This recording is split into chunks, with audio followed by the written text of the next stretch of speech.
Hey everybody, so we are taking this 14-foot boat and we are going to take it 30 to 40 miles offshore. Not right now, not in the state, because obviously we are in a boat build. So we are basically doing every possible thing you could do except building molds to actually construct the hull. But it's going to be an extensive amount of work. So I figured I've had a few of you reached out and provide some excellent tips and help me along, offering help. And I thank you so much. That is, it's awesome that like we have a community where people are willing and just want to be a part of it. So thank you so much for everybody reaching out. Also, I figured it'd be a good time for me to jump into the garage and I'll show you all the tools and things that I have currently laid out. I'm sure there's gonna be so much more that's gonna be involved here.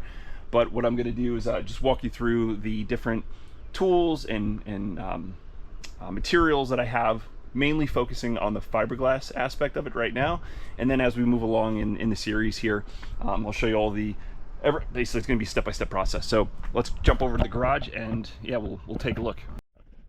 All right, so now we are in the garage here. Before I jump into everything, you see there's a lot of stuff behind me and below me, all around me.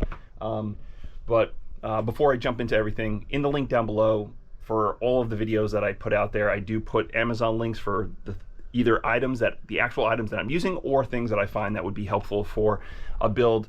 When you do use those links and make some purchases on Amazon, that helps me out a lot, so I do appreciate those of you who are doing that. Also, if you haven't already, subscribe. Obviously that helps me out as well, but let's get into it. As we walk through, if there's things that you have questions about or things that I might be missing, put in the comments down below, ask questions. I mean, we're a community here, so the more we can help each other out, the better our boats will become. And yeah, so let's dive into it. So we're gonna focus first on materials. Now, when we think of materials, obviously fiberglass being the main between fiberglass and Coosa board. Right here I have 1708. This is 110 pounds worth right there. And then we have CSM. I went very light with the CSM. This is only 3/4 inch. Typical is going to be your 1.5 ounce. The reason is because I'm very conscious of weight. It's only a 14-foot boat, so if I can kind of squeak away with, and this is easy to work with too. I'm sure there's going to be pros and cons in working with it, but I have another roll of 1708 back there, so we got plenty of fiberglass here. Moving over, so this is a stand I built, but on top here we have all our Coosa board, we have our 1/2 inch, we have our 3/4, and then I am 1 sheet shy with my 1/4 inch. We'll go in the series, I'll go through what I'm going to be using them for. Really, it's going to be stringers, bulkheads, stringers and bulkheads, and then this is going to be deck, half cab. This is going to be core material for when I bring the sides up, and then obviously the 3/4 inch will also be transom. So moving along here, we have our 5 gallons of acetone. Crucial, we are using Vinylester. So this is from Fiberglass Warehouse. Vinylester resin has some properties that are a bit better. It's a bit more pricey.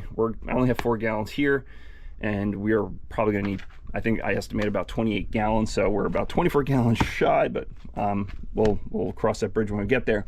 Now, you can see that my workbench here is jam-packed. I have the transom clamps that we made in another video. We're not going to need that.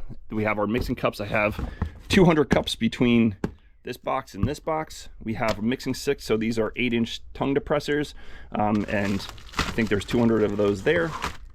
We have some filters here for the dust collection system in the shelter, which this is for the 20x20 filters for the box fan. This is the bag for the rigid. This one's interesting, Dollar Tree. So I actually am trying to explore a little bit and experiment.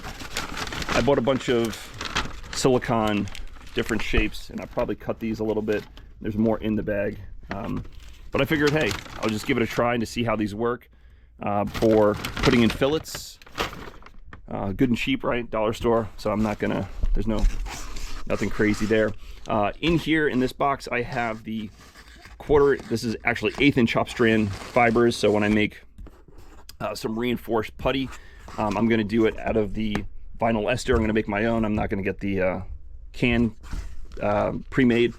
And then I have fume silica, right? So if you do the combination of fume silica and chop strand, I mean, you can get a pretty strong compound there. And then on top of that, we have rollers, we have tape, we have our MEKP, methyl ethyl ketone peroxide. We have some safety stuff. We have our Tyvek suits, and I have a couple of those around. But for material wise, I think that gives us a good base on our ability to kind of move forward here. Now I'm going to jump over, and you can see that there's a bunch of stuff scattered, anchors and lines. And so we also have, I am using a full face mask for this. I do have half face masks. This is just for particles, but I also have, and I think it's in this box, I have another half face mask, and then I also have the chemical mask. But I mean, I might just end up using the chemical mask on this one here to swap out the cartridges. My rollers, I do have scales. I wasn't sure if I'm going to use scales to weigh out the resin. Underneath that, you have your, and these are Amazon. These are cheap. We'll see how well these work. Underneath that, we have our chip brush. Those were Harbor Freight, pretty cheap. And then underneath we have our electric scissors, another Tyvek suit there. One thing I'm also looking, that's some epoxy, which I'm probably not going to use for anything. I also grabbed some syringes, and I'm going to use these to inject some of the resin and stuff into the holes. I was thinking about that for when I put the transom clamp, or if there's any screw holes that I need to fill up there. Now, I think that pretty much covers the materials and some of the safety items. Obviously, I know I'm missing a bunch here, but everything's a bit of a mess here because I have tools and buckets of stuff, drills, wrenches, and clamps. Multi-tool here. This is actually coming in pretty key for cutting away the deck in fiberglass. On the tip here is a grout. What I have them over here. This is a grout Dremel by Diablo, and this is carbide grit. I mean, it's performing pretty well, but I mean, this is kind of like the grinding bucket. I have my 4.5-inch DeWalt there, and I'm really not partial to brands. I mean, if it's a good tool, it's a good tool regardless of brands. I also have my hand belt sander there, which out to get into like little cracks and crevices for sanding. So this is going to be more aggressive, right? And then I have my my disc sander there. These are all the pads for the disc. Then, I mean, these are all empty because here's the tools here. This is a Dremel tool in case I need to do something on the holes and small little intricate things. All right, and so let's jump over to some of the tools, right? So tool-wise, for temperature, right, this is another Harbor Freight cheap item here. So if we need to see what the temperature is on the surface, we'll use that. Probably, I mean, helpful, right, to get a bead on that. Probably more important during the winter. I do have a heat gun, right? I'm not going to need it now because we're in the summer months. I have my palm router, right? So this is for putting rounded edges in areas on the Coosa. And I have the bigger one. Bosch makes some good routers, but yeah. So this is just to do quick rounded edges.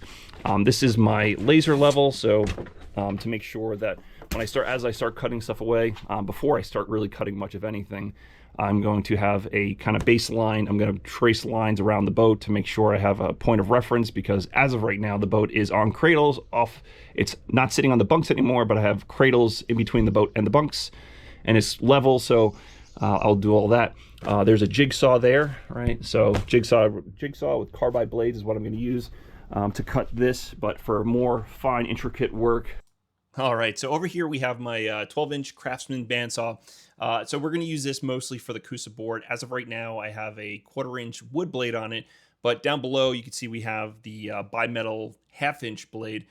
So I don't know how much I'm really going to use it, but we're just going to see how that one goes. Let's see. I think that, honestly, that covers quite a bit of it. I know I'm going to be missing a lot, but that's kind of rough shot of everything I have here.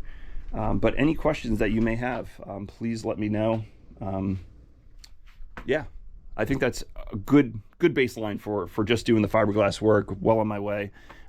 There's a few things that I still need I mean, obviously, like drills and drill bits and things like that, all kind of your normal stuff, because I will have to drill holes once I do the transom, so I can so I make sure that it seeps out, so I'm not creating any unwanted pockets when I do laminate that the 3/4 inch on the transom. But yeah, I guess as I go along, I'll talk about tools in each part of the build here. So that's kind of just what is sitting in the garage right now.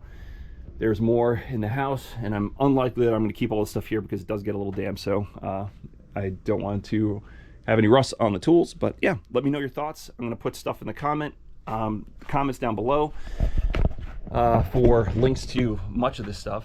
But I appreciate everyone for joining here. Let me know any items that I'm missing, any other things that you find that might be helpful or has been helpful in with your builds, any questions that you may have, like I mentioned earlier. But yeah, I guess we are going to be well on our way. We actually started, or I started yesterday, getting back to doing the boat build because I was doing nothing but creating stuff to support the boat build. We are in the next chapter of the build. So here we are, and we'll get this thing cracking. And yeah, let me know your thoughts, and I will catch you on the next one. Bye, everybody.